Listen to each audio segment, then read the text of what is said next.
Okay, hump day, hump day, hump day. It's time for the Motorcycle Cannonball Chronicles. Getting ready for a killer show just 3.5 minutes out from going live with this one. I'm your engineer, Chris, 50 floors below the street level here in the Source Media studio, getting ready for another killer episode of the Motorcycle Cannonball Chronicles. If you don't know what this is, it's the show that celebrates the riders, machines, and teams that keep them going. The motorcycle race of all races, cross country on 100-plus-year-old motorcycles. Jason Sims and Rob Nussbaum, your hosts. Going to be a fantastic show tonight. Make sure you hit the like and share button. Get this thing out everywhere so everyone knows we're going live in just 3 minutes. Stick around.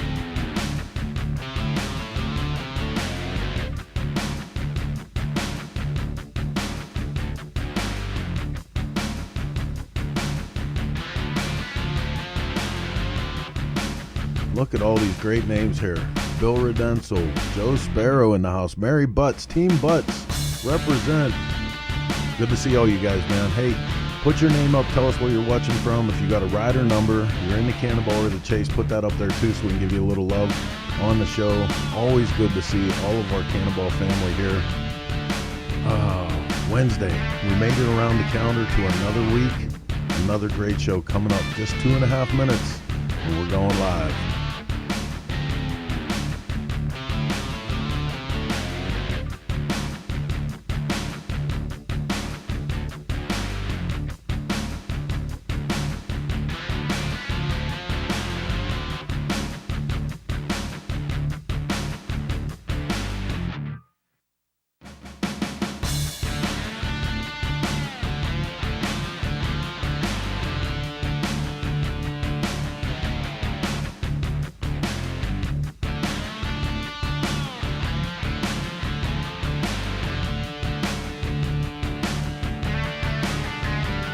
Ziola, Foxborough, Mass, the home of the, kind of the Super Bowl champions. You guys made another champion team. I know that's hard to hear, but it's the truth.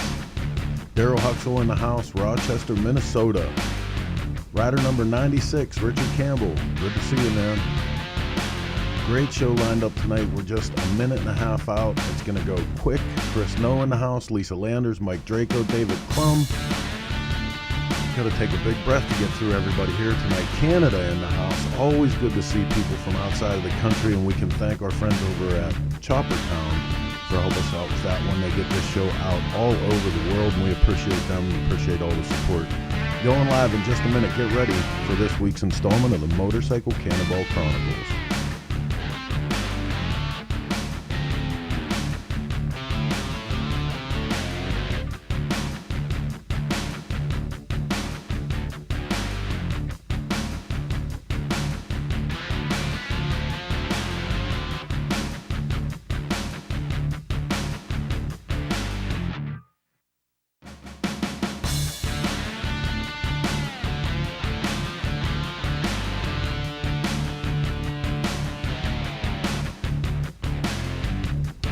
Okay, with just 30 seconds left, it's time to get this one out of the garage and up on the road and go live with this week's Motorcycle Cannonball Chronicles.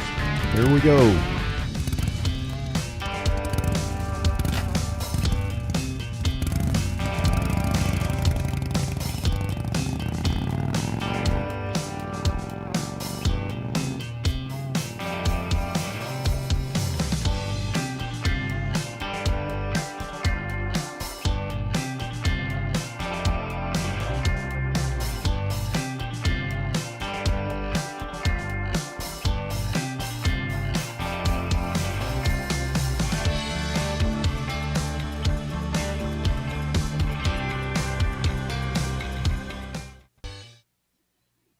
Hey there, Cannonball crackheads. What's happening? That's right. It's Wednesday night. Cannonball Chronicles coming back at you. Oh, yeah. We got a really, really good show tonight for you guys. I'm Jason Sims. I'm your host for tonight. I'm joined by this guy right over here, Mr. Robbie Nussbaum from the world-famous Retro Cycle. What's happening? What's going on, Jason? How you doing, buddy? I'm doing good. I'm doing good. What have you been up to? What have I not been up to is a question. Okay, what have you not been up to?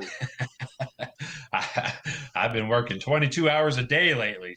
I'm a little spread thin on myself, but I think we got some pretty cool things that you're going to be hearing from us here real soon. So for those guys that are anxiously waiting to see what my antics are on the cross country chase, be watching your emails. That's all I can say. Watch your emails, watch your text messages. We got some pretty exciting news coming real quick for you. How's your old merch going? I saw your post about selling off the old merch. You know what? We're getting rid of it. We are getting rid of it. I think maybe what I got to do is just get on the website tonight and further discount it. That's what I'm going to do. Further discount. Maybe there's a trivia question. You got a trivia question tonight? I bet I could come up with one. Well, you think about that, and maybe we'll throw a trivia out there when the social media builds up. A lot of great people out there tonight, I have to say. A lot of our regulars are there. People tuning in early. Our sponsor is watching, so behave yourself. Tom Banks is in the house. Can I get an amen? Amen. Banks Gas Services. That's where we are, the Banks Gas Services studio. And Tom is watching over, making sure we don't mess up. So don't do it. No, we're good. We're good. So what's been going on in your world? Anything good? Well, I put the source media people through the test today. And I don't know how happy they are with me, but we did a little, there we go. We did a little memorial show about two legends who passed. And we threw it together. It was a breaking news story. So it's the first time we did a breaking news thing, I think, as far as I know. And we're going to try and do, stay current and do stuff like that. I lost a good friend. I wanted to give a shout out to him. He's pretty well known in New England. And of course, Don Hotop passed. So our condolences to those people, to Jimmy Murdo, and to the Hotop family and all those people out in Iowa. So and if you want to see it, go to Cycle Source on YouTube and you can see the rerun of it. We had Dave Perowitz on, Bo Pacheco from Big Twin magazine from years ago, and Jimmy talking about his dad, and Michael Lichter sharing some stories. So it was pretty nice. I bet it was a good show. I mean, I know Don, and that dude, he's a legend, I mean, it just right. Yeah. So that's a tough loss. I mean, I know his health hasn't been good for the last few years. So yeah, we're trying to stay current and give back and show a little support. So I thought, I don't want to call it a success. I just felt like it was the right thing to do. In terms of getting it out there. I think we did what we had to do, and it was nice. And I want to thank Chris and Heather. They jumped through hoops to make it happen. So it was good. It was awesome. Good. Awesome. So let's talk about what's coming up.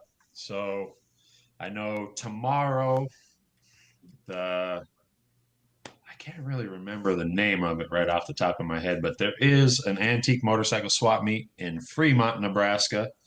I think it starts tomorrow, Friday, and Saturday. So for you guys in the area or traveling there, be safe. It really looks like that we're finally getting some events out here, and things are maybe somewhat getting to normal, with what we do on a normal basis. So I leave on Monday. I'm heading to Daytona, Florida. I will be set up at the New Smyrna racetrack out there for the antique motorcycle swap meet out there. I'll be there Wednesday, Thursday, Friday, Saturday. And then I'll probably be hitting Warren Lane's show on Sunday. He's having an antique bike show on Sunday, I believe, at the Broken Spoke. And then we'll see what the rest of the week brings there. So looks like we're actually going to get to do some meets and get to see some buddies. Is Billy doing the Sons of Speed this year at New Smyrna? They're not. I know about 60 days or so ago, they did cancel that a while back. So they just didn't it was just too close to foresee what would happen. And, you know, there's Right. still some lockdowns and that kind of stuff happening in the area. And, you know, it was probably for the best. Right. And that'll just bring all that much more anticipation to it when they are able to do it again. Yeah, absolutely. So, yeah, I'm excited to finally get out on the road. I'll have a bunch of motorcycle cannonball stuff. I'll actually be bringing some personal things to sell, some parts, some You're not stuff that's selling. coming out of the cave. You're not selling your underwear again, are you, Jason? You're not going to do that. Hey, it's a big hit. Do you sign it? Hey, I'll do whatever you want. Well, easy. Almost anything you want. Are you going to Fremont? No, I wish I was. It's just a little too far for me, being down here in Arizona now. So I'm going to save my resources and deadhead out to Daytona and probably make a few stops on the way, back. And yeah. Good. So, you know, I really can't think of anything else. Like I said, we just been grinding, trying to get this motorcycle cannonball finalized. I think we're really, really good shape. We really exciting. There was more. I knew you had There more. is more. So we actually been adding a few people back to the roster. So I saw people that are on today. Yeah. So for the guys that are out there on the waiting list, you know, make sure to be checking your emails because you might have got that lucky email that says, hey, you can be part of the family. I know that Tim Burns is very excited and very nervous. Right. He posted up today on our social media channels that he's really excited about doing this. So. Oh yeah, for sure. That's But, great. you know, with the rookie guys, they always have those first time jitters, you know, the what ifs or, you know. Yeah, we can maybe touch on some of that tonight with some of our veterans about their rookie experiences, you know. Right. Yeah, exactly. See what they have to share. So exactly. Hey, you know, our old friend Rebecca's back this week. Oh, she is. Yes. And she has some stuff to share with us, I think. Well, let's check it out. What's this segment called? I don't know. It's been a while since we've done it. So how about we 1,000 words, my friend. 1,000 words.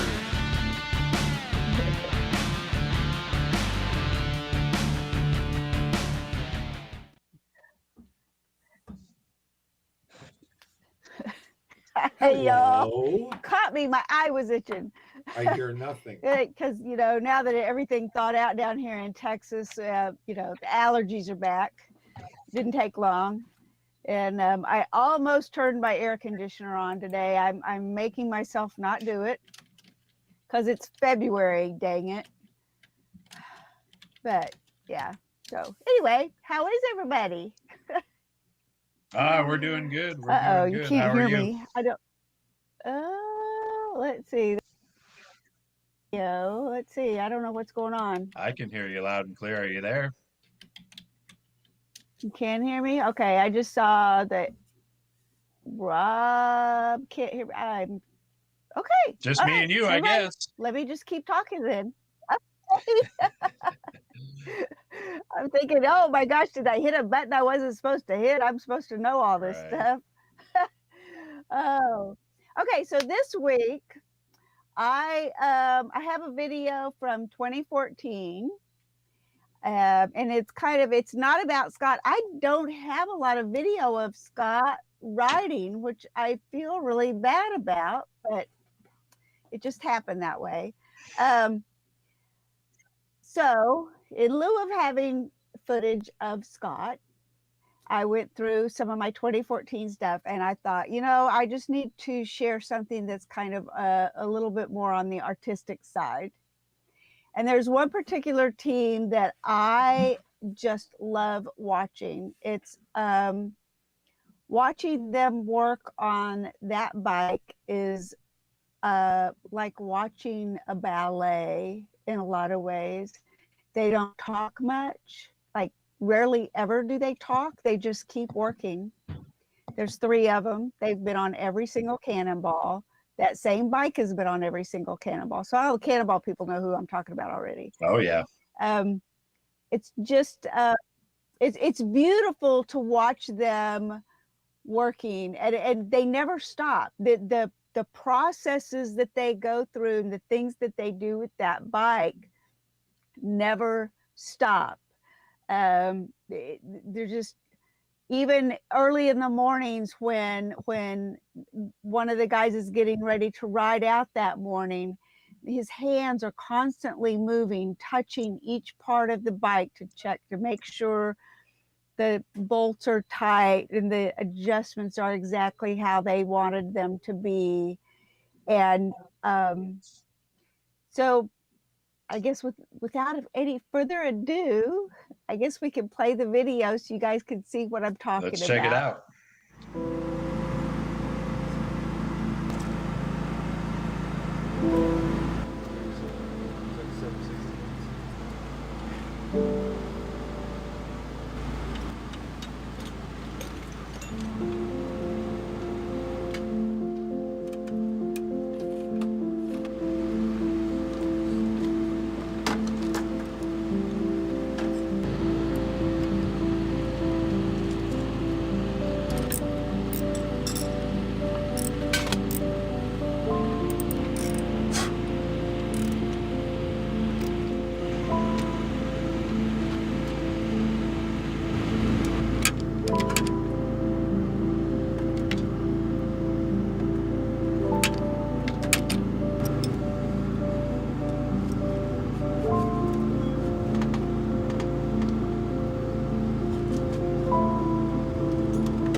Man, those guys are truly, truly artists, aren't they?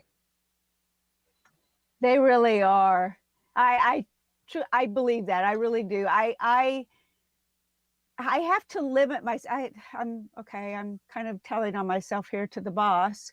I have to limit myself around them because I love watching them work on that bike so much. It really is watching art happen in front of me, and my camera loves them. I love just hanging out with them. I mean, they don't talk to anybody, so they rarely ever talk to me either. So I can just, kind of squat down in the parking lot and videotape them all night long, except that there's other things to do. So I absolutely make myself not hang out there too long because I just enjoy Oh, it yeah, that much. absolutely. And I know there's a lot of other people that feel the same way, because many times people will say, we just love Shinya's team and Chabot Racing, Team 80. And they're such they're such a gracious team too. It doesn't seem to bother them when there's a crowd circling about Oh, watching them. for sure. So, well, that was a great video. I know we're having a little bit of technical difficulties behind the scenes right now, so we're going to cut to a quick commercial break, give some homage to our sponsors, and we'll be back with you guys here in just about 2 minutes, and we'll progress with this show. Hang in there. Stay with us.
Hi, I'm Tom. I'm with Banks Brothers Motorcycles. One of the things I want to show you today is our new improved engine puller. The changes to this machine has been in the arms and in the hands. We put hind joints in the hand to allow rotation of the engine, which makes it easier to get it in and out of the frame. With the angle change, we have equal clamping pressure on them. And over here we have what's called the posi lock, which allows this to be locked in place and the engine can't swing from side to side. And we're going to show you just how easy it is to pull the motor out of the bike right now. George is actually going to come in, make contact with the cylinders, tighten it down, and he'll pull it out of there. You lift it up, rotate it, and bring the assembly out of the frame. You see the motor starting to move, and it centers itself. This allows no side play once the motor's in place, and it keeps it safe. It can't fall out. Visit BanksBrothersMotorcycles.com to order your Banks lift.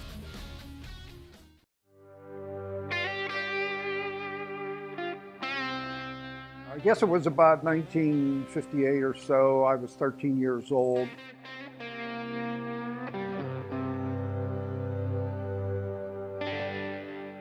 A friend had a homemade motor scooter. He let me ride it, and I just was taken by that. There were garage builders everywhere before the pros took over. Especially bikes and hot rods, you had to have friends that did all the different things.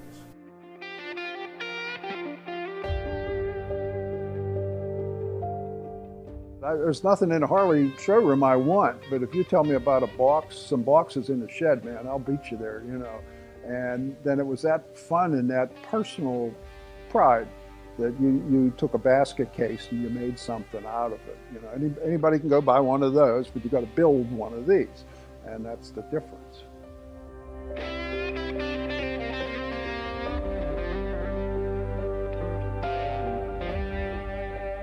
Dennis Kirk is really amazing because of so many things. There's a variety of parts, the speed, the ease of ordering.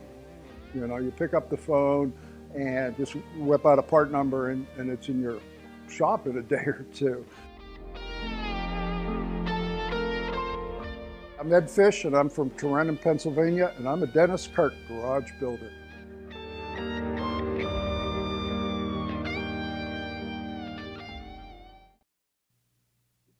Well, I tell you what, I sure hope we bring, awareness to these great sponsors by showing you these killer commercials. Right. And I don't know if anybody knows this. I'm going to let a little secret out here. That commercial was shot by Source Media by Chris Callan himself and edited. And I think he did an excellent job on it. Oh, wow, cool. He did. I mean, that commercial, that commercial really stands out now. Nicely done. Nicely done. Heck yeah.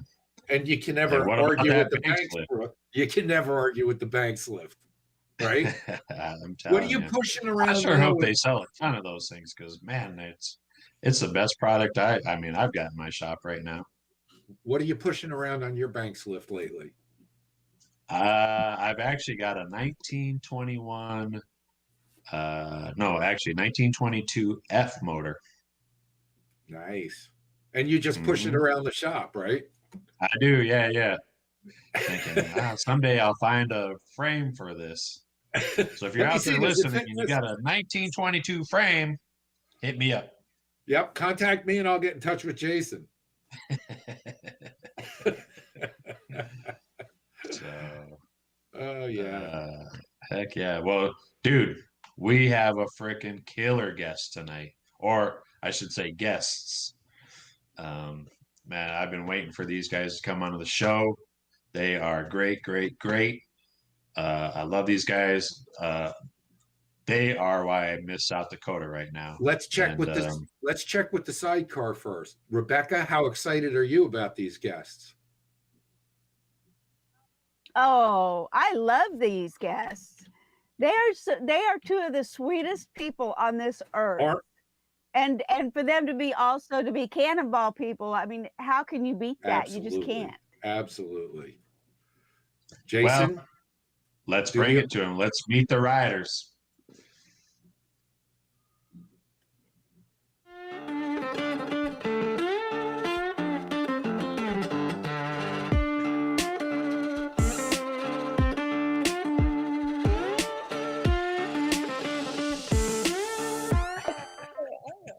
We have me. I'm and not Sharon really sure what happened there, but that was pretty cool. Sharon, you there? I had a glitter in my eye.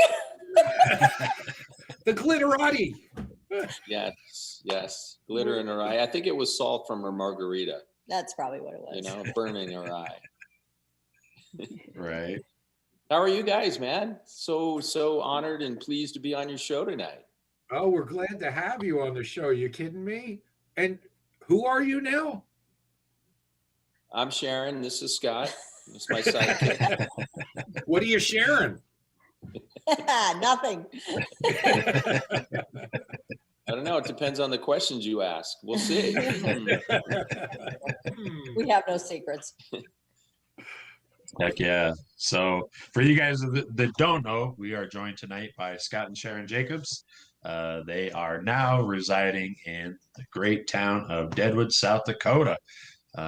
They have a lot of things going on in this community, and hopefully we'll get to learn a little bit about them and about what they're doing and about some of their Cannonball experiences. So let's get into it, should we? Absolutely. All right. So Give Scott, to us, I want We're to start out with you and for the people that don't know, tell us who Scott Jacobs is. I am a motorcycle enthusiast, originally from New Jersey. Then moved to San Diego, and then after that up to the Black Hills here. I've been the official licensed artist for Harley Davidson since 1993.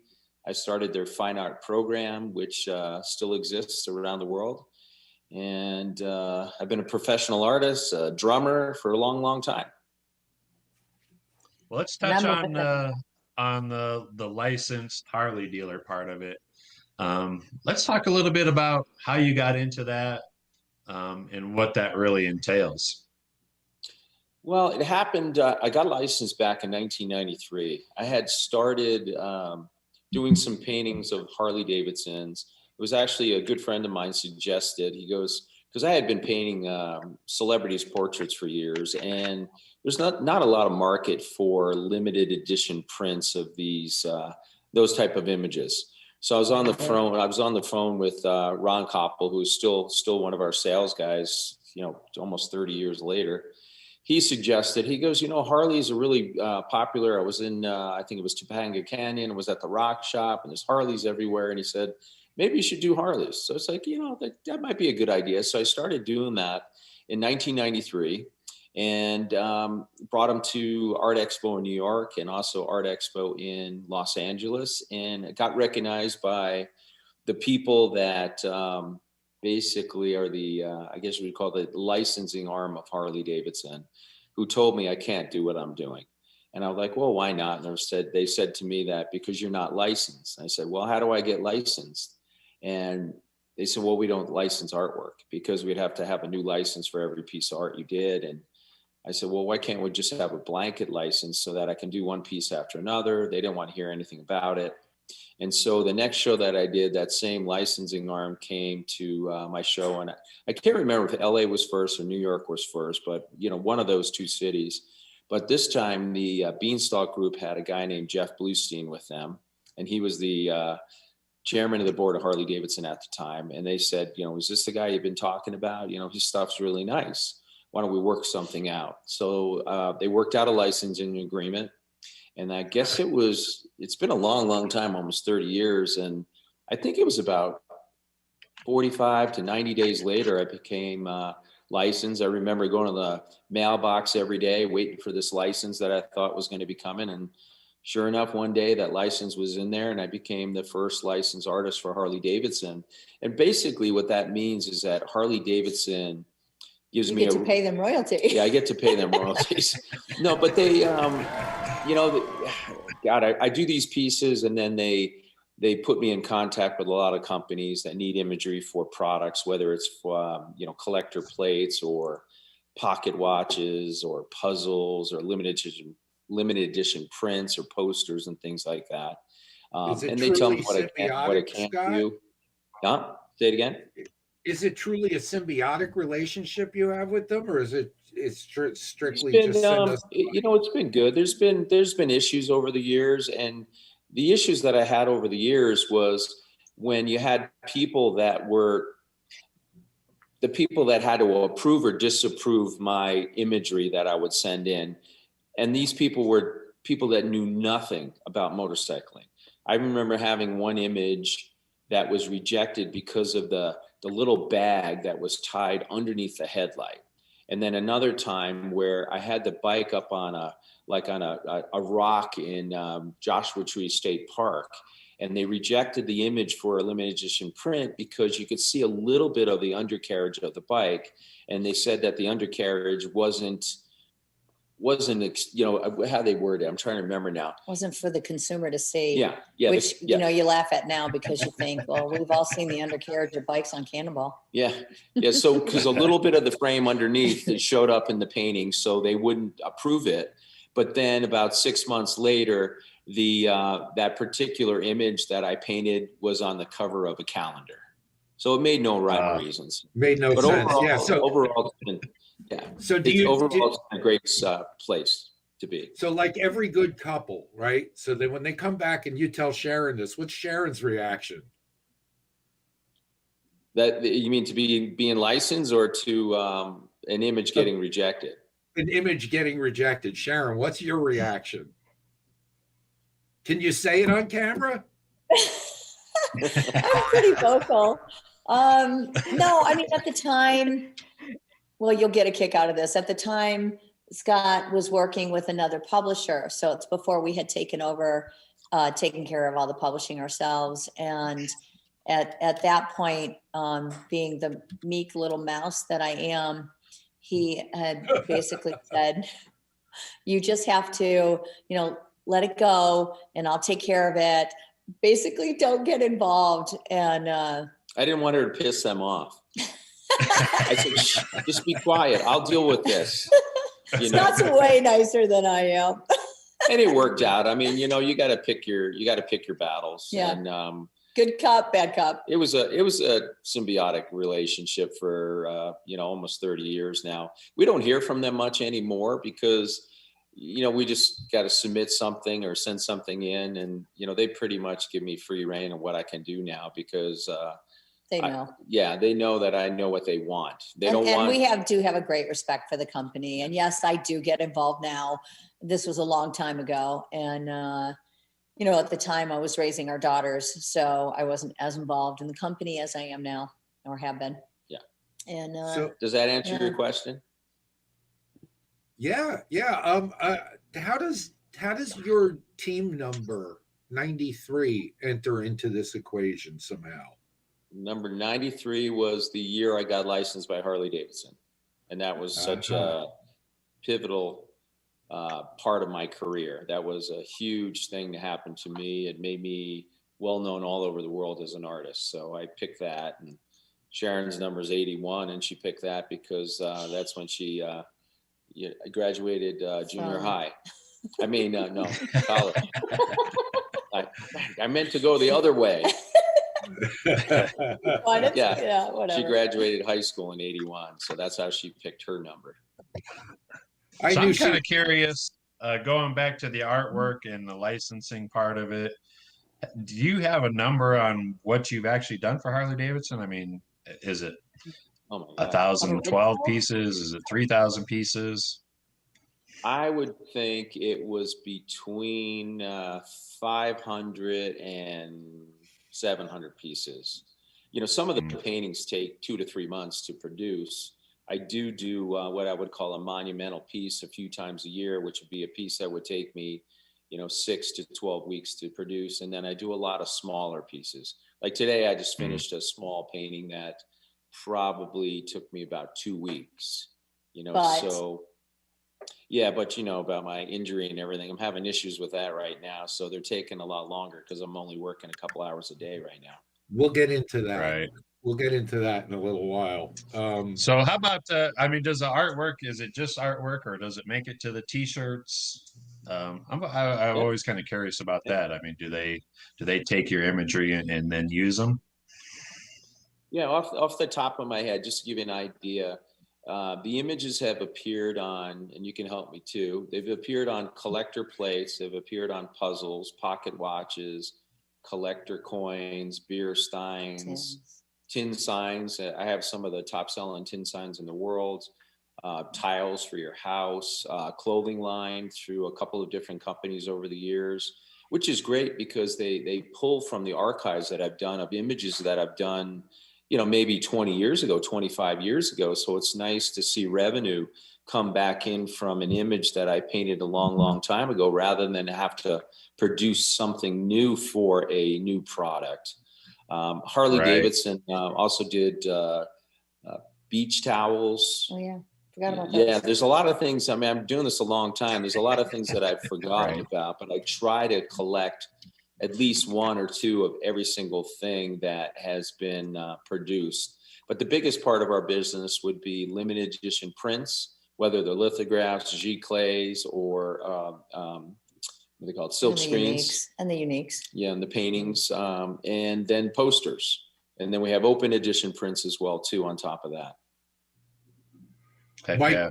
Mike Draco commented he loves your work, Scott, and he especially loves the Shadow series. Can you tell me a little bit about the Shadow series? And Mike Podger likes your wine bottle stuff. Yeah, there's a couple on the wall behind us. One is a Marilyn Monroe piece, and one is a Luce piece. I can see in the screen here. Yeah, Luce between us and Marilyn Monroe on the other side. But the Shadow series is something that I came up with one day, and I would say it was probably inspired by David Mann's Ghost Rider, because David Mann did that Ghost Rider where a guy's riding a bike and there's a ghost of a guy on a horse, running next to him. So it's like a statement between yesterday's bike rider and today's bike rider. So as a kid on my bicycle, my right grip was always loose. So I always made believe it was a throttle, basically. Mine too. And that yours too. So Easy What there, was Vanna happening White. And, so, yeah, there you go. There's Ghost Rider. So my idea was to have the kid who's the guy on the motorcycle be on the bicycle, and then the Ghost Rider be his shadow of him as an adult. It's called The Writings on the Wall, if you want to pull it up and put it up on the screen. The Writings on the Wall.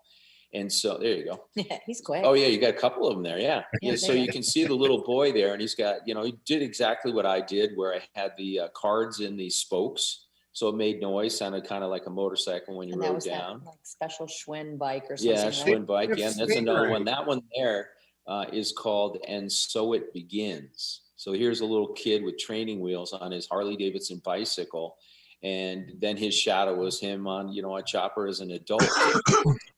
And that series has been super, super popular for us. It's unbelievable. And the Writings on the Wall piece was actually turned into a watch. Yep. And we have a watch line as well. And it sold out. Yeah, that's why I'm here. Oh yeah. It sold out immediately. Do you have one to show us? Do you have a watch to show us? No. I could, if you want to talk to Sharon for a second, I can go into the next room and get you a watch if you want. Just went. Always. You want me to walk into the next room and get it? Maybe Yes, at some no. point. We have so much to talk to you about, and I know Jason's got some questions. So, Jason, Actually, fire away. I was All going to right, say, all if right. you Google's Let's not Writings on the Wall watch. Talking about that part of your work.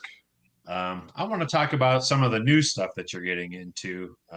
Seems like you and Sharon have really kind of diversified here in the last probably 2 years or so, and picking up a few new hobbies, I'll call them.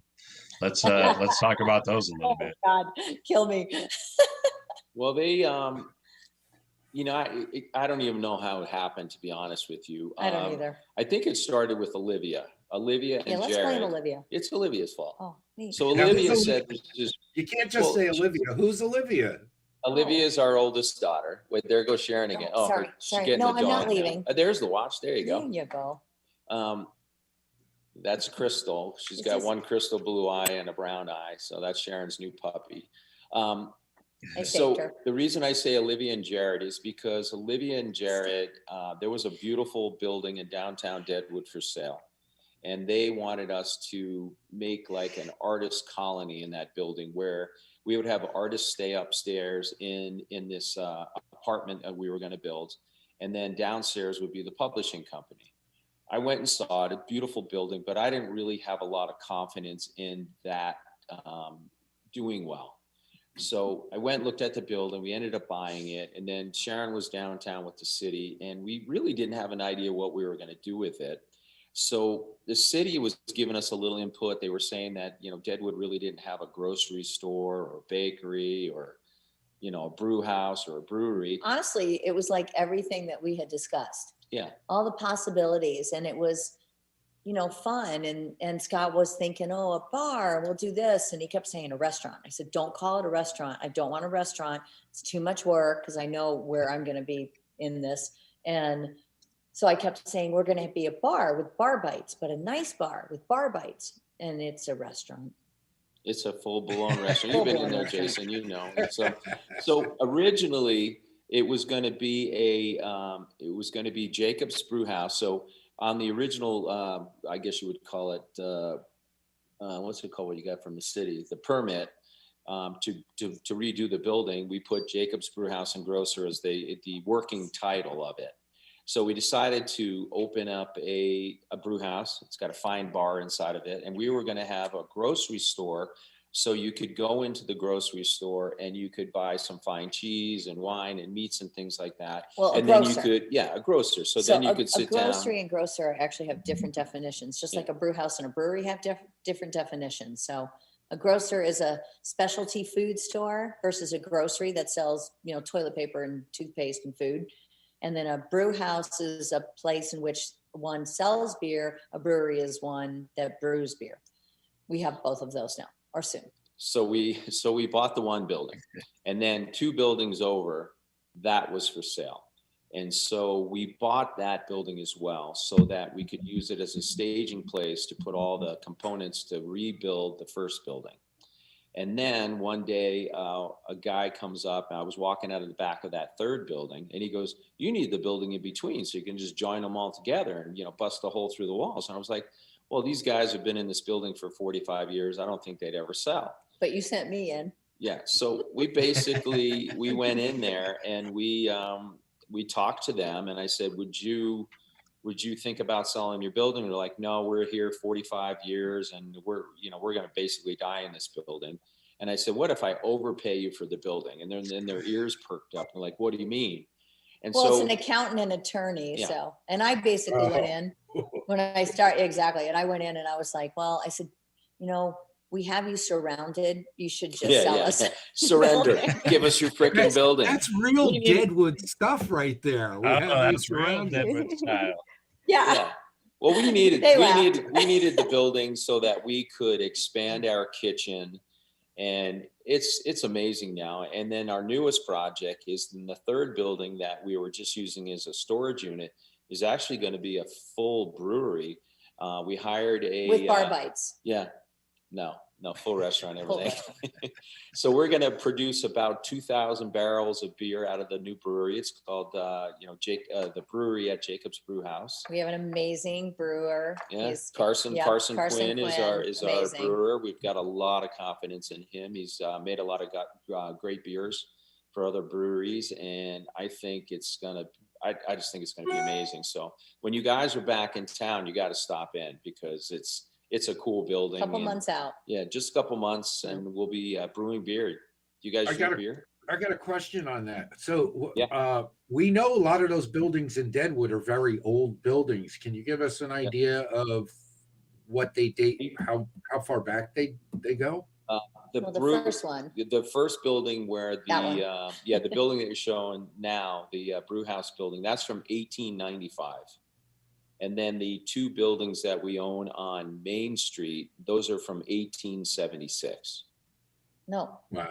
Oh, on Main Street. Yeah. The two the that gallery, are attached. The gallery building. Yeah, the gallery building. The 1895 next to the brew house. Those are like 1950s. So they're not old. We don't have that wonderful, there you go. architecture to show. But and then we also, just FYI, and I'm sure you don't have this up here, we have a penthouse that's actually zoned separately as a condominium, and that's the arch window in the picture you're showing there. And it's a gorgeous vacation rental, and I'm really proud of that. We when we were stripping and basically demolishing everything in the building, stripping it, we came across this. Well, two separate walls in the penthouse. One is now a hallway. So we basically changed the layout so that we could kind of incorporate what we had found behind the wall. And it's signatures. And it shows up, it's under like Airbnb, 1895 Jacob's penthouse. And there's a picture of the wall that has all these signatures. And the oldest one I've seen, I think that's it. The oldest one I've seen is, what is it, 1901? Yeah, there actually might be a picture in that scroll. It's just the coolest thing. So as soon as we saw that, no, that's not it. That's the shower. Right there. Yep. So as soon as we saw that, that's a writing, and that's Elva Campbell, who says, 5 years and 2 months ago, or after a lapse of 5 years and 2 months, I resumed work here. With the same old sorrel boss. 2 months later left. Yeah, with the same old sorrel boss. 2 months later, he proved to be, we think it says poor man, and left. And it's a story. And there's sports, scores, and it's just the coolest thing. So we decided we weren't going to cover that up again because it's much too priceless, which the town was very grateful for. And Mike Runge is the archivist in town, and he came and took pictures of it because it is that cool. And he went ahead and we put glass in front of it, and then this rope lighting down the whole thing so that it's your hall light. And for me, it's you can't get things back. So proud of it. Absolutely. I absolutely love it. And I was actually reading our reviews, and we have a 5-star review, and the comments are absolutely positively amazing. And 4.8 at the brew house too. Yeah. Wow, excellent. Yeah. Yeah, I can we have a attest couple of that- bad reviews, but we have a bad I review mean, because somebody came in I 5 can minutes attest after. that both locations are just awesome. I've got to sample the food and eat there and take a tour of the vacation rental. And I mean, it is definitely something to see. So for you guys out there that are traveling through Deadwood, make sure you guys stop and check the place out. How do if they want to look into booking the rental, is it on Airbnb or VRBO, or how do the people both. find that? Yeah, it's on both, and it's basically under 1895 Jacob's Penthouse. That's the fastest way to find it. And I even have a hard time finding it, but I find that if I keep zooming in, because we're in downtown, you eliminate all the other, outskirt ones. And it's nice because we have had some people ask about the sound because we're over the brew house. And one person had said, that you would think you worry about the noise, whatever. And he said, we hear nothing. And I mean, we have blackout curtains and they come down on the top or up on the bottom. It depends. And it's 3.5 bathrooms because it's 3 bedrooms. We do not rent them individually. It is the whole thing.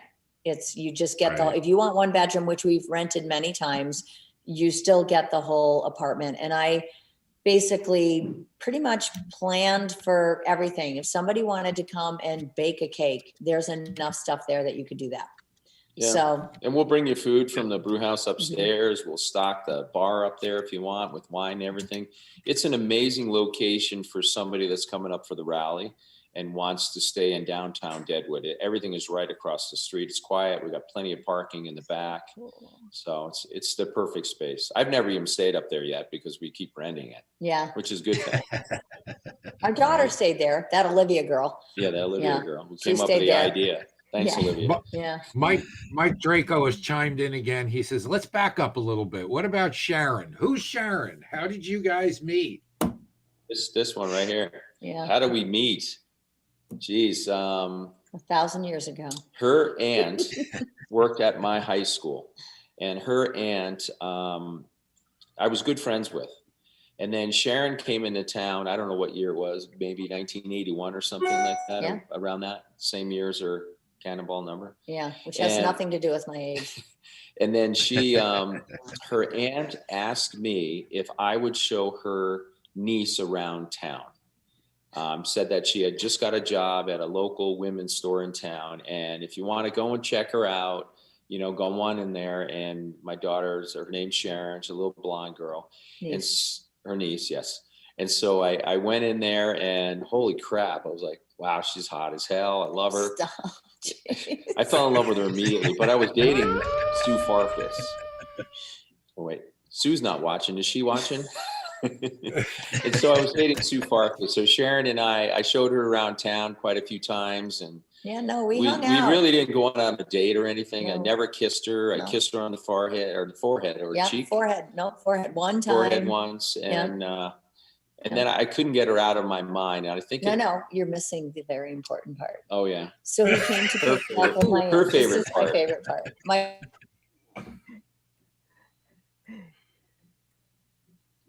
Just when we got to the good stuff, I guess.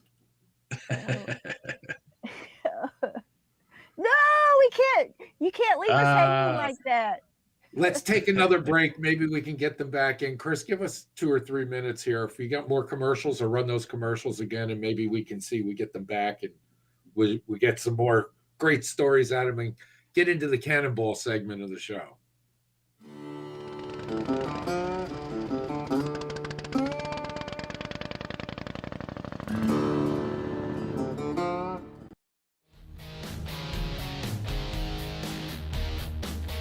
Hi, I'm Tom. I'm with Banks Brothers Motorcycles.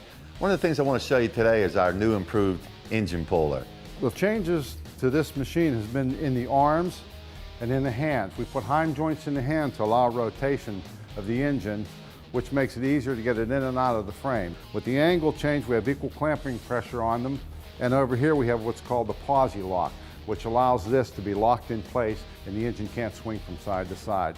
And we're going to show you just how easy it is to pull the motor out of the bike right now. George is actually going to come in, make contact with the cylinders, tighten it down, and pull it out of there. You lift it up, rotate it, and bring the assembly out of the frame. You see the motor starting to move, and it centers itself. This allows no side play once the motor's in place, and it keeps it safe. It can't fall out. Visit BanksBrothersMotorcycles.com to order your Banks lift.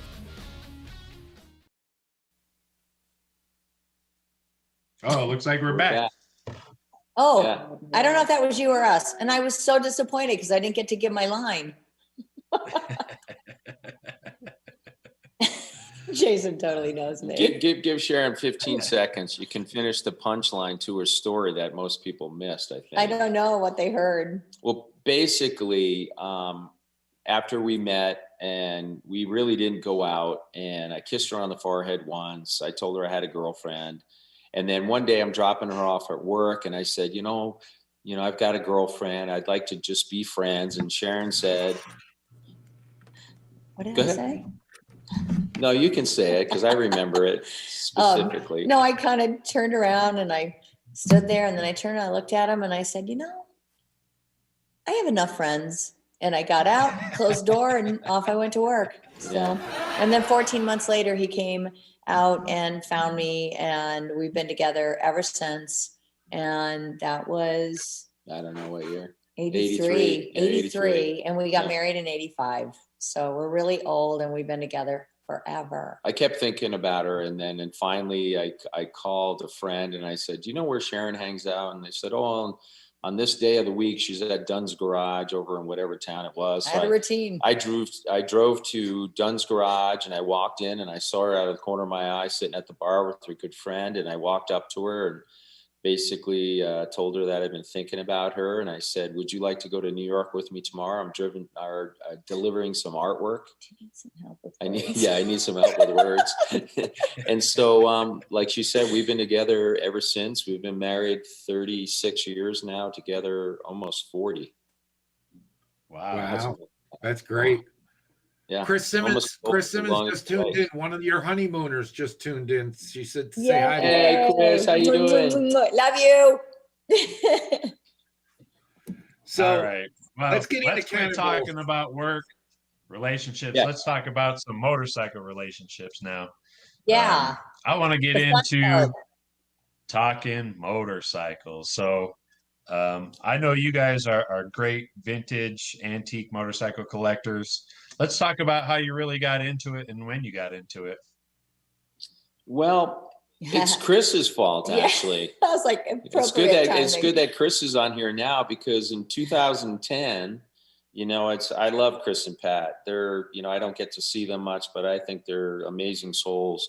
And I went to the Cannonball. I think I joined in maybe Albuquerque that year. And my reason for going was I needed reference for paintings. And I can't remember who rode me, but there was somebody with a sidecar, and they let me ride in the sidecar, and I followed Chris basically across the country. And I took a lot of photos of her, and I took a lot of photos of other motorcycles that I thought would be great research for me for paintings. And I think it was the first day, and I decided, oh my God, I got to be on this race. This looks amazing. Mm-hmm. But that particular year, there was a lot of people that were saying, oh my God, this is horrible. The bikes run great, but physically, oh man, you need to work out for like a year ahead of time and all that. And I'm like, oh, I heard more complaints about the physicality of the Cannonball than the bikes being an issue. So I'm thinking, oh God, I don't have time to work out, I get into shape or anything for this thing. So maybe He's in shape. Yeah. So maybe I'll just, what shape? Round. No, I'm not round. So what I had to do was I had to get a bike. So I think you have a picture of it. So I think it might have been Facebook. I can't remember where I got the first bike. I can't remember how it was pointed out to me. I wanted something, of course, that would qualify. So I picked Was that Sydney? 1926 Wasn't J. it Pat? I don't know. Might have been. I think it was Pat. Somebody Chris, turned was me it on. Pat? I think it was Pat. Well, we can't hear Chris. I can't I know, read. but they It's too can read little. it. I can't see that. But I got a 1926J. I think it was Chris. Yeah, there it is there. And they turned me on to Steve Hunzinger out of Aurora Grande, California, who's an amazing restorer, an amazing mechanic. Amazing. Unbelievable. I mean, you guys, I think, have a before and after. I don't know if you have that shot or not, but a before and after. So I gave Steve this bike that looked like a piece of crap. It didn't have a speedo, didn't have a seat, didn't have what's it called? What's the smoke come out of? The exhaust pipe. The exhaust pipe. Yeah, that's it. Yeah. You're a mechanic, Scott. You are a mechanic. It was missing all kinds of shit. And so I gave it to Steve. He goes, "Oh yeah, that's not so bad. I can take care of that." And then I think it was 8 or 10 months later when I got it back, I was like blown away. It looked like he gave me back a brand new motorcycle. Yeah, it was pretty. I mean, I could have bought a house with what he charged me, but man, that thing was amazing. There it is. Yeah, there it is. I gave him that upper thing. I mean, look, it looks like it's from 16 different bikes, and he gave me back that bottom one.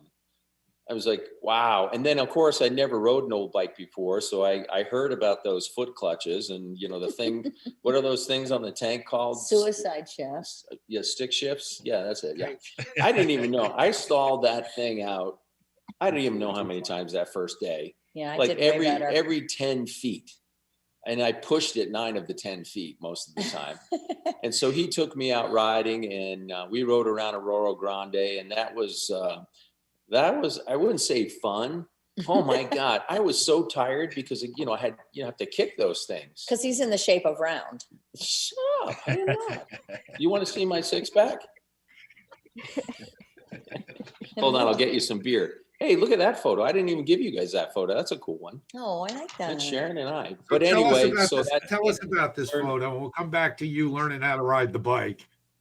Yeah, I learned a lot. I learned a lot about that. That year was that photo you're showing now. 14. That's from 2014. Yeah. Sharon's on a 1936 VLH, and then I rode that bike again in 14, and I had a perfect score, got every point, which I'm totally shocked because that thing broke down and gave me so much problems over the running with the lantern batteries because you had to bypass the coil. And, oh my gosh, it was crazy. Cool to see that. Let's go back to 12 for a minute with that bike.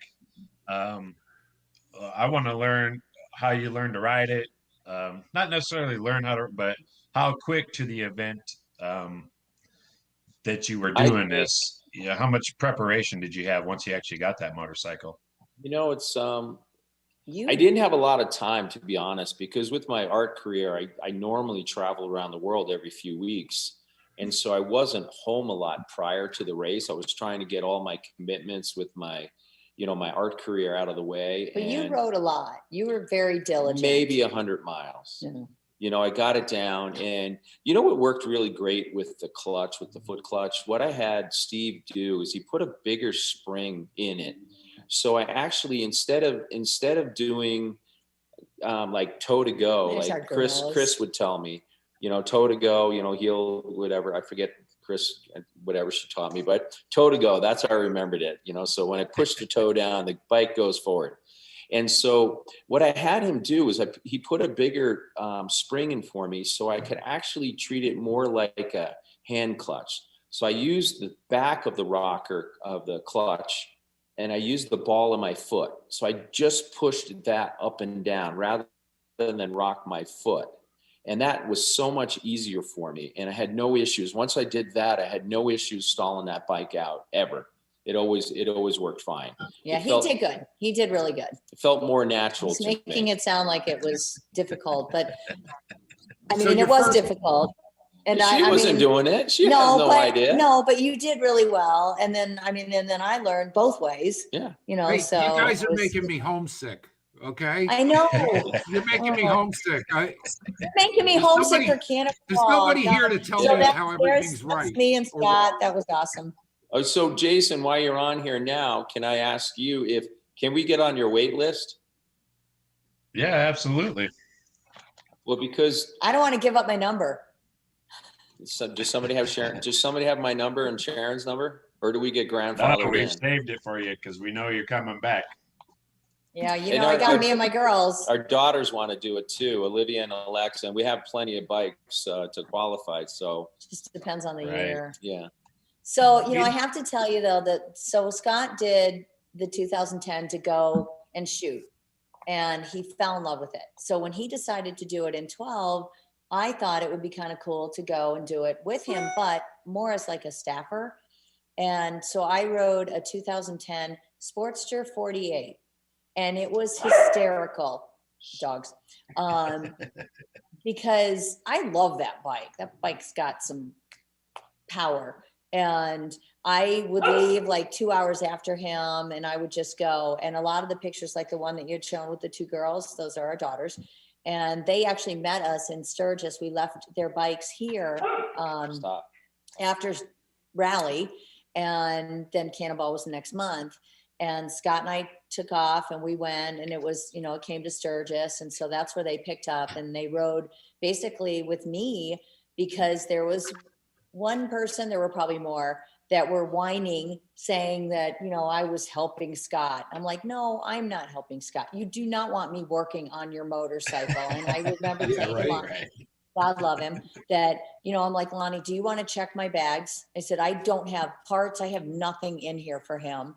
And he's like, no. So I would basically leave like 2 hours after Scott, and it was very easy for me to catch up.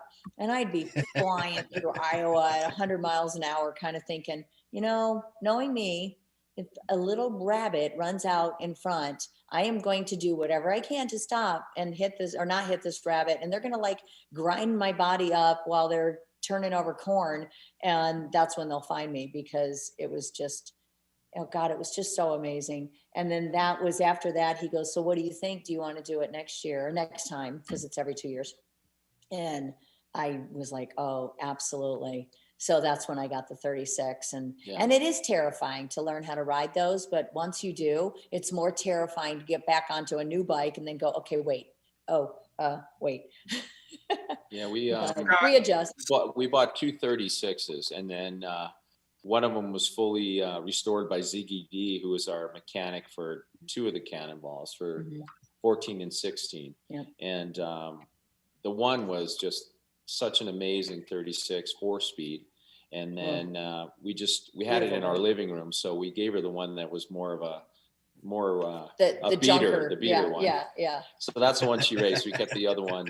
We did end up stripping. We did end up stripping the other VL. Yeah. We'll have to get into that one. Yeah. So Scott and Sharon, 2012, you were who were you teamed up with then? Because I know you had a couple different teammates through the years. 2012 was Team Vino. Yeah. That was Dean Borgioni, and then and he's watching. He's watching tonight, and he says, Dean? Hey Dean, I can't believe you moved to say Hawaii. hello to you guys. Oh my gosh. Yeah. Hello, beautiful people. He says. Yeah, we like him too. Don't tell him though. I won't. And then we have Big Swede, who's amazing. Robert Gustafson. What's his? How do you say his last name? I don't know. Gustafson or something like No, that. We just call him like Big Swede. Big Swede. Yeah, we just call him Big Swede. Right. He was wonderful. Yeah, he was awesome. He was my mentor for 14. Sorry, I know we're on 12, but because he rode the same bike. So basically everything he did when we rode together, everything he did, I would just duplicate, whether or not I needed it. It was, you know, it was a learning experience. So. Right. And then 14, your team name becomes the Honeymooners.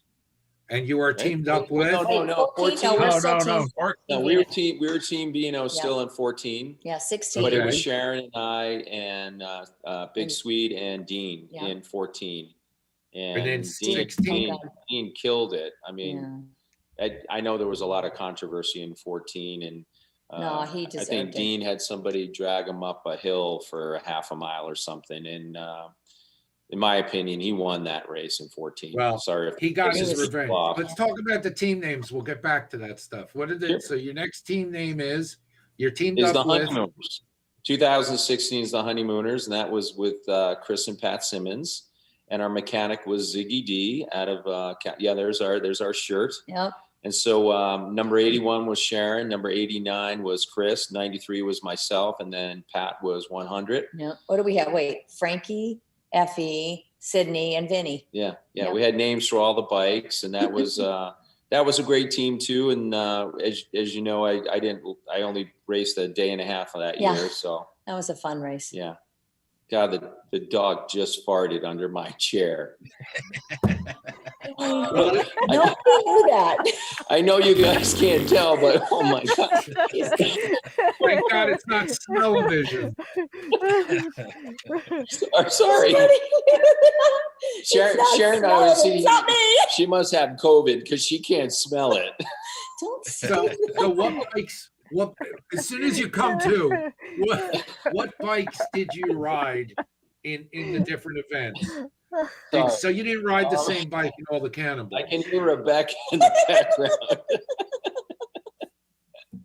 I'm sorry. I rode a 1915 F11. Sharon rode a 1915 F11. Chris rode Effie, who was a 1915 F as well. Vinny was a 14. And then Vinny was a 14 that Pat rode. So we had very similar bikes. Sorry. I'm still trying to think about the dog here. That was your dog, by the way. My dog does not do that. In 2012, you're 2 days out and you're in third place. Yeah, Then with 2 days left. Then what happens? You know, it's the night before, my bike was running really bad. And anytime I would go up a hill, the bike would be flooded out. And so it would die. I'd have to pull over to the side of the road. And then a couple minutes later, I could get it started again. And so I brought it in that night. But the particular city that we were in, there was a pretty big party that was happening that night. So what was our mechanic's name that year? It was a close friend of Dean's. I'm having a brain fart of his name. Cristiano. So is the dog, obviously. Cristiano. No, sorry. And so that night they wanted to be a part of the party. And so they said they were going to look at my bike in the morning, and the problem they couldn't find out what was wrong. They gave us to like 7:30 in the morning for me to get my bike on the road. And long story short, a couple of the other mechanics standing around said, let me have a look at it. Maybe I can figure out what's wrong with it. I think his name was Marty, right? Marty? I think his name was Marty, was our mechanic. Well, and Cristiano. But the one mechanic wouldn't let anybody else look at it. He didn't want another opinion. I think somebody else might have figured it out. You know, he was looking at it for so long. And what had happened was, in my particular carburetor, there was a foam float in the one that was in there. And the foam float had a crack in the middle. So when I was calling for gas, like going up a hill, that thing was bending and it was flooding out the bowl. So it would die. And they couldn't figure it out before that 7:30 deadline. So I had to put my bike, and I was in third place, and then somebody else dropped out. So I would have finished overall in second place that year. It was the day before the end. And so I actually jumped on the back of not on the back. My daughter jumped on the back of her bike, and I rode her Fat Boy. And it was so funny because I remember pulling into lunch and everybody's, oh my God, you got your bike started. Great. Congratulations. And I'm like, no, I'm riding a Lexus bike. So it was just that little float in the middle. And then when we came across the finish line for the day, our mechanic said, oh, we figured it out like 15 minutes after you guys left. So I lost the points for that one day, and I went from third place to 29th or 31st. I ended up in 29th or 28th overall, but happens quickly. Had they figured that out and my bike ran that day, I would have ended up overall in second place. So that was a bummer. I was really depressed that day. Yeah. I mean, that's really good for a first time outing out on the Cannonball for sure. I was happy. Yeah. So is it about winning? You know, isn't of course, everything? I don't know. I mean, Dean, if you're still on here, I mean, that's got to feel amazing, winning and doing what he did on a 1914 single cylinder, single speed, being 230 pounds or whatever. He's just a big guy on a little bike like that. I mean, that's freaking amazing. But, you know, it's about the camaraderie to be out there to take a bike that's 100 years old and to be able to ride it across the country. I mean, how many people get to do that? How many people get to be on the Cannonball to experience this amazing thing? I was just, Sharon's running down. Keep talking. Keep talking. She'll be right back. She's doing a commercial break. But, you know, I think it's, yeah, of course I would want to win. Of course, everybody on the race would love the bragging rights of actually winning the race itself. But it's about that experience. I never expected to win that race because there's so many other people that are great mechanics. I figured that I'd be on the side of the road most every day because I didn't know anything about bikes. I know how to paint them really well. I know how to change, you know, spark plugs and try to troubleshoot an issue that might be happening on my bike. But I mean, you got guys out there that are master mechanics to ride these bikes. And those are the guys that I would expect to win because they can figure it out on the side of the road, fix it and keep it going. Oh, that What are we picture looking there. at? Absolutely. What are we looking That at was here? amazing. Well, that particular, I think that was 2014, I believe. My coil went. And so I had an extra coil that Steve Hunzinger had in my side bag. And so on the side of the road, I called him. He was my phone a friend. I put my phone on my kicker, you know, on the kicker arm there. And I called him and I said, listen, my bike's doing this and doing that. And he said, okay, I'm going to have you troubleshoot the bike. So he talked me through troubleshooting my own bike. And he goes, okay, do this, pull this out, stick this in there. Okay, you got spark, you got fuel, you got this and that. And that was 2012. Yeah, I'm the one that had the problems on 14. Yeah. So it was 2012. And so he goes, it sounds like it could be your coil. He goes, there's another coil in your bag. And I was like, I don't know how to change that out. So Sharon's back. So he talks me through it. He goes, okay, the coil is a little thing in the back of the engine that kind of looks like a mailbox. He goes, go and unscrew this and unscrew that and take it off and then bypass that coil and use the one that's on the side of your bag. And I was like, with what? And he goes, okay, I'll talk you through it. And so, you know, undo these wires, I wrap other wires. And he says, well, now do you have electrical tape? And I said, no, I wasn't prepared. And so I'm pulling electrical tape off of other parts of the bike so that I could do things there. And also you can see alligator clips on there. Yeah. So later on that day, after I got the coil working, Sharon was riding with me. No, that was 14 because you were with me. That was 2014. And so I'm waiting for Sharon on the side of the road and I hung a Yui. I had waited maybe 10 minutes on the side of the road. So I hung a Yui to go back to start looking for her. And then I see her coming. And as I made my U-turn, I slid on some gravel on the side of the road. I didn't go down. The bike got too heavy on one side, so I had to lay it down so I could get a better grip and pick it back up. And when I did that, something came loose in, God, I can't believe I can't remember the parts names. You know, where you put your key, what do they call that? The ignition in the front? What's that little, that little thing called where you put your keys? The ignition. Come on, Jason. What is it called? The ignition.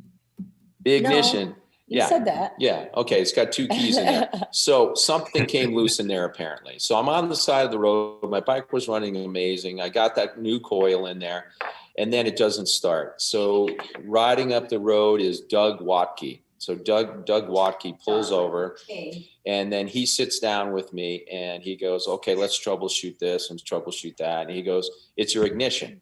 So he goes, you have alligator clips. And I'm like, I don't even know what an alligator clip is. I mean, so he goes, oh, I got one. It's bag. And he goes, okay, we got to bypass your ignition. So let's clip this over here and let's clip this over here. And he goes, then you're good to go. And so he takes the alligator clip, he clips this, he clips that. And then all of a sudden my bike starts right up. And he goes, and when you get to your next stop, he goes, just unclip this. and then it'll shut off, because now you can't shut off your bike the normal way. So I did that, and sure enough, that thing worked great. So I used it all day like that. And then when we got to the finish line that night, Ziggy took it and then he redid it and fixed it for me. But, you know, that's what it's all about. The Cannonball is all about adjusting the camaraderie. Totally. I mean, in 2000, just to go back to 2012, I can't remember the gentleman's name, but I was in Iowa. I remember that. I got a flat tire. I pulled off. I'm in the middle of a cornfield, but there's a little farmhouse there. So I've got a flat tire, and then guys are flying by me. I'm sitting on the side of the road waiting for the Grim Reaper truck. And then this bike goes flying by. I think his name was Art. Yes, Art yeah, was his yeah. first name. He had a 1928 or 29 last JD. name, F. But his name was Art, I remember. Art. And so he drives by, then he hangs a UE and he comes back. And he says to me, he goes, it would have been bad karma for me to keep going because your mechanics got me on the road this morning. Yeah. And he goes, what's the issue? I said, I got a flat tire. And he goes, I got a tube. And I was like, okay. I said, I don't know how to change the tire. I don't know how to get the back tire off. I don't have the tools on my bike. So he goes, okay. So he goes, I have the tools. I have this. He sits down with me. And here's a guy who's got the motor maids. It was two of the he's girls. got a the perfect motor score maids at the time. And so he's taken the chance of maybe sitting on the side of the road with me too long and he would lose points, but he felt like it was the right thing to do. So he helped me fix my tire. So we get it on, we get the tire back on, but nobody has shampoo from the hotel room. Yeah, nobody has it. Yeah, we use shampoo from the, to make it a little slippery to get it in there. And check the seal. But there's no air. So these two women that are on the road come over, pull it. They're just they were motor maids. Mm-hmm. So one of them was on a Goldwing, and on the front of the Goldwing in the actual fairing was a little like cigarette lighter compressor. And she goes, well, I have a compressor on my bike. And so Art said, there's no way that's going to be powerful enough that's great. to blow the tire up to get it back on the bead. So we give it a shot. And sure enough, the freaking thing was powerful enough. I got the tire back on the bead. And I think I got in that night, and so did Art, with 5 minutes to spare. But that's what I'm saying. It's about the camaraderie. I mean, Art didn't care about, if he cared about winning that race, he would have never stopped. He would have never taken the chance to lose. It is a competition. 5 or 10. It's a competition, but people, it is there. They say the Cannonball family, and God, it's about the experience. I miss it. I would do it again in a heartbeat. Experience. So you will do it again. We have to get on the waiting list. Make sure you put us on there, okay? Hey, you guys gave us a video, and I think Chris has it queued up. So let's take a look at that, and on the other side, you can tell us a little bit about it. All right. Well, here we are getting ready to ride our 100-year-old motorcycles, getting ready for the Cannonball. Look how beautiful these two bikes are. This is mine.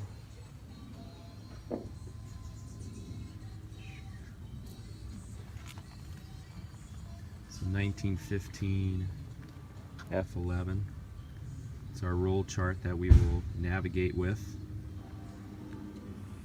This is Sharon's bike, same model, 1915 F11. Both 100-point amazing motorcycles. Had to make some modifications, put a more modern light on it, some better rims, front brake, different seat. So it's not only comfortable but functional. Wish us luck. It's our first time riding them today.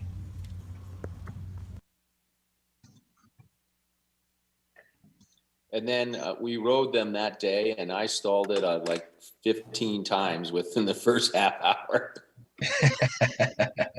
It's a learning. No, those things were killer. So let's kind of get in, since we've seen the video on that bike, let's get into basically the last time that you guys were on the Cannonball and some of the events that happened on that event in 2016 when we started in Atlantic City, New Jersey, and made our way to San Diego. Let's talk about getting there and what happened in the first few days. Well, you probably remember pretty well what happened the first day, because I think you pushed me about 100 times to get my bike started. We want to hear it from you. It just happened that Jason was in the same area that I was for most of that day, and like every 10 minutes I was on the side of the road. Because he was at the back of the pack supporting everyone. Yeah, he helped me push that thing, and it was hot as hell. Oh God, it was so hot. My bike catch on fire. Huh? I didn't hear you, Rob.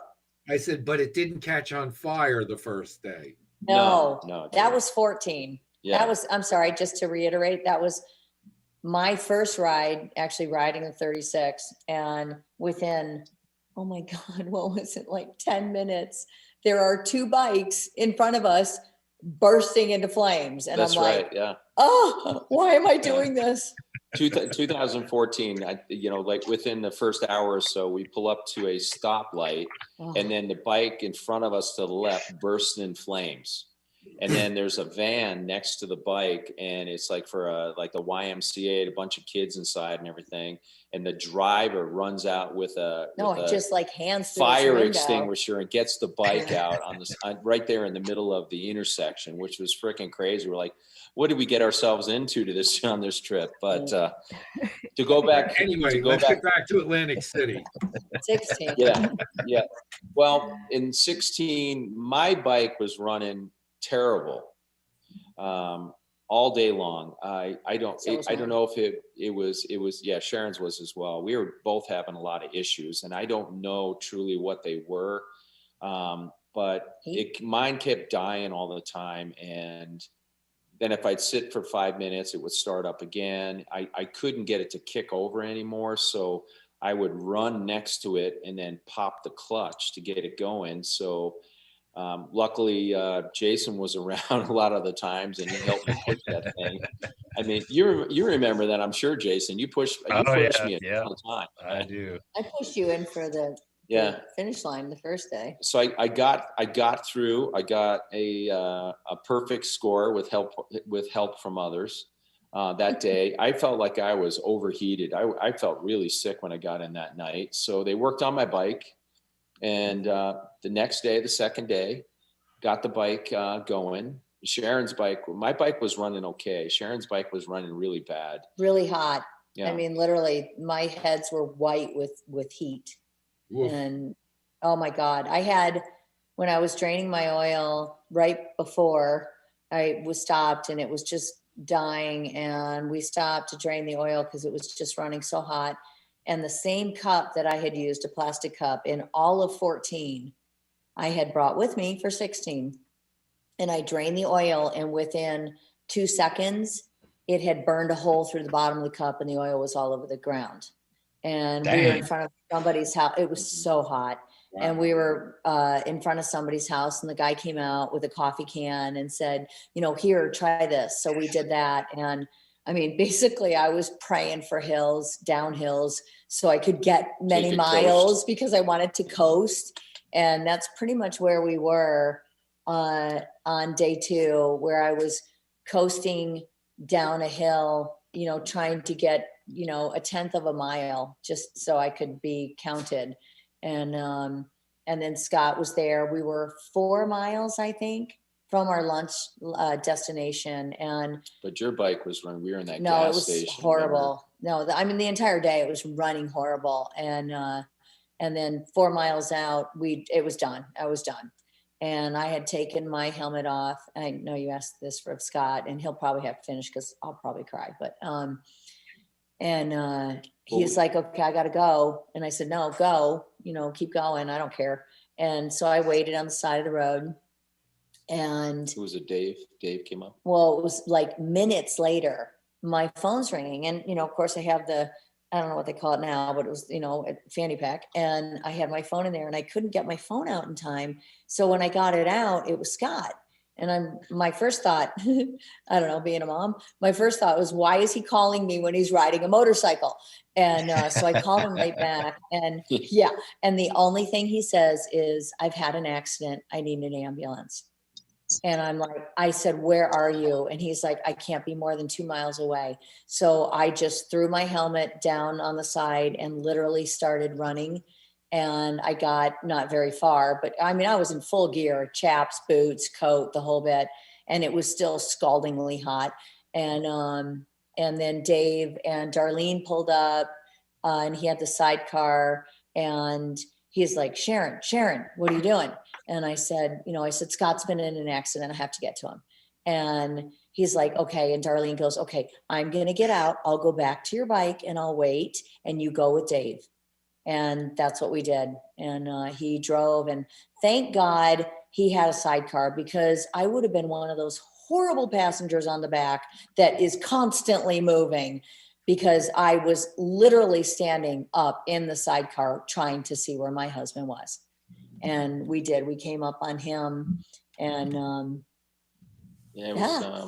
so what happened was I came around a turn in was the name of Cumberland, Maryland, and they had gravelled the road. They were resurfacing the road, like slurry coating. But they put the gravel down. They didn't put any slurry coat to hold all the gravel in place. There was no sign saying gravel, no sign saying caution, no flag. Loose gravel, nothing. So I come around the turn and they're like, oh, so I tap my brakes and, I got a gravel lock going on on the 15. And so my back tire is not rotating. So I'm just sliding. But I'm on top of the bike. I'm holding it up. But the problem was that I thought that if I could keep it up, I could go through the intersection. I'd be fine because there was no gravel beyond the intersection. But there was cars coming in both directions that I could see. So I had to make a choice. Do I take a chance and go through the intersection, keep the bike up, or do I lay it down and take my chances that I stop short of the intersection? So I decided to lay the bike down. And thank God I had the clothes on that day that I did. I had a pair of ballistic pants from Revit. I had a great coat that Harley Davidson gave me with all kinds of, padding in the shoulders and everything. And then so I laid the bike down. I was doing good. I was sliding. Then all of a sudden there was a bump in the road. And when I hit that bump, it just gave enough, upward motion to the bike that my tires hit the ground again. And it flipped me. And so it threw me into the ground. And I don't know how fast I was going. Probably coming into the turn, I was going 35. So maybe now I'm going 20, 25 miles an hour. So I was thrown in the air. And all I remember is jerking my head to the side at the last moment, because I was going to land on my head because I was totally upside down. So my right shoulder took the entire impact of the ground. And it obliterated my humerus. It severed my bicep. It tore my rotator cuff attachments off. I have x-rays that my bones are in pieces inside my arm. You can see where my humerus was in pieces. So I spent about 8 days in the hospital. The Flintstones mobile came to pick me up. I was going to comment on that. See that? Yeah, the Flintstones. So I'm thinking, wow. I was pedaling. I was tired. I said, we have to run this thing to the hospital. This might take some time. That does say Flintstone, right? Yeah, Flintstone. Yeah. So I went to the hospital. The first 5 days I was on. Yeah, you can see that's the top of my humerus. Yeah, it's supposed to be connected. And then you can see the bottom part where the bone's gone. That had fractured into pieces, and they pulled that out of different sections of my arm, which is freaking bizarre. But I spent 5 days in the hospital to begin with, and I was on morphine for the first 5 days. And then on the 6th day, they actually gave me an implant. So I got a titanium. It was the 10th day, sweetheart. It was a long time. I don't remember. I was on drugs. He was on drugs. So it was 10 days in the hospital. So they implanted this new prosthesis in my arm, and with a ball on the top that would meet my glenoid at the top and become my new arm.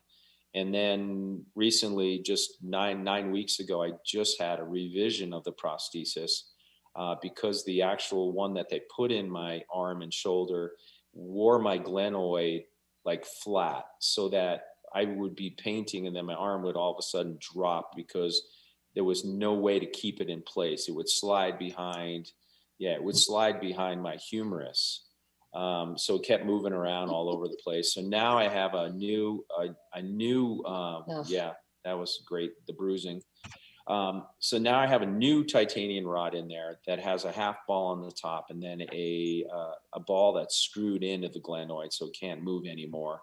So the top of it's what's called a total reverse shoulder replacement with an extended humeral rod. And I'm having a lot of issues right now with this recovery. I can't lift my arm above my head. I can lift it to the right or to in front of me.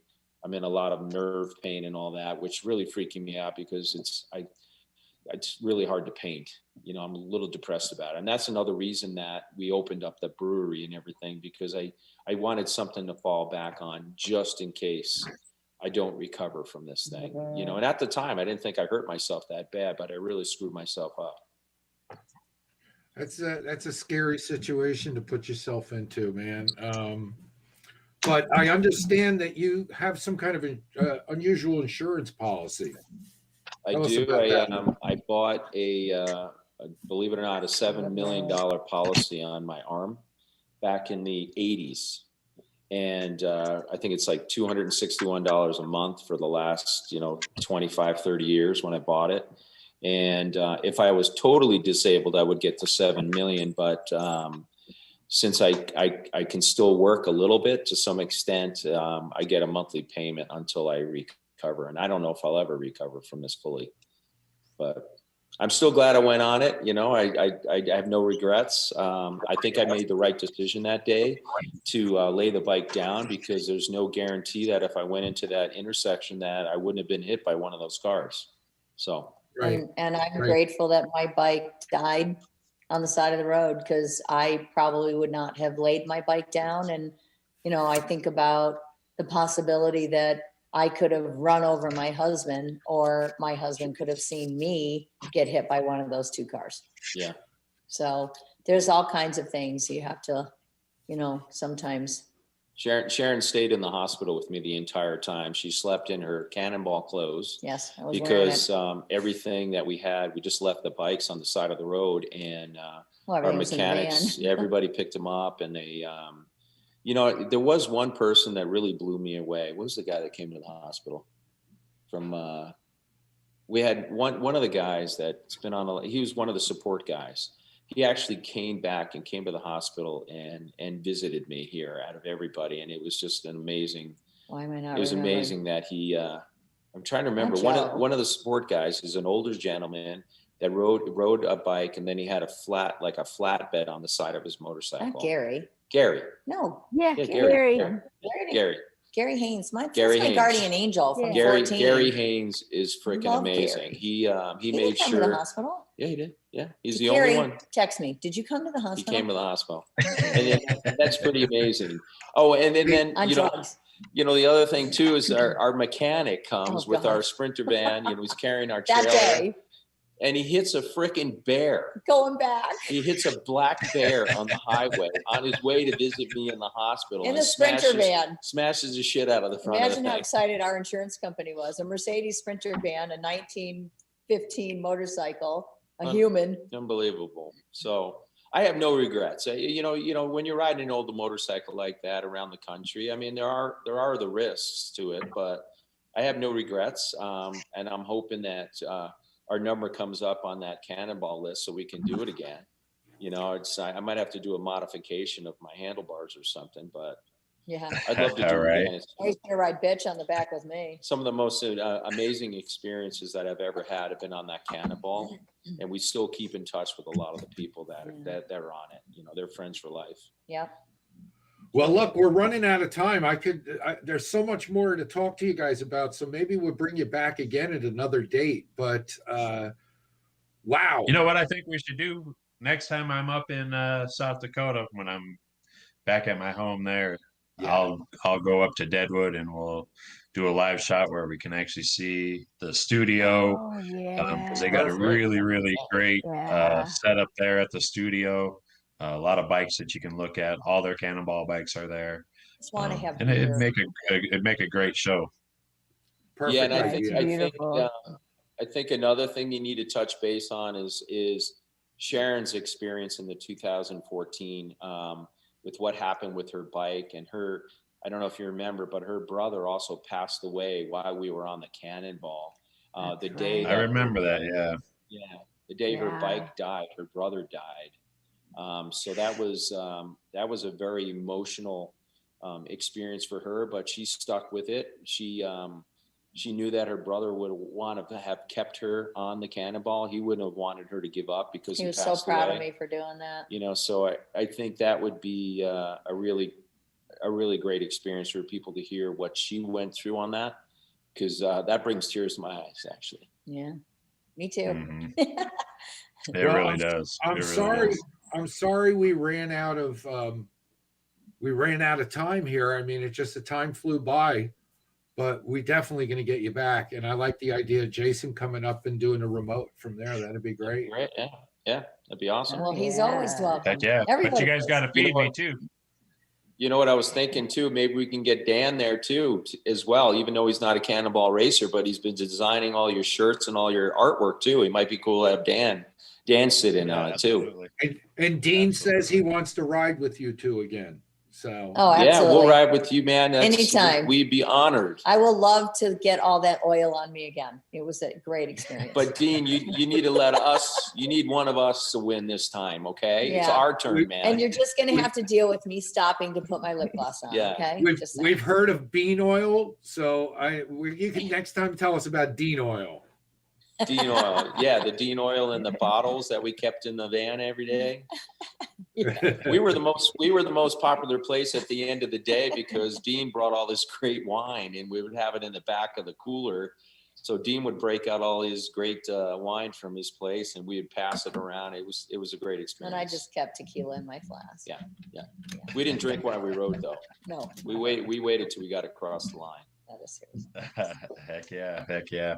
All right, guys, I want to thank you guys again. I'm going to go ahead and try to get us wrapped up and out of here. I am freaking starving. I wish I was back in South Dakota right now having some of that great Jacob's Brewhouse food. Bar bites. We'll keep it warm for you, man. So that's the first place I'm going when I'm back in South Dakota. I'm going to hit them up. I'm going to try some of that great beer that they're going to have here pretty soon too. And so, yeah, hey, I'll be on the road next week. I will probably come to you live from Daytona.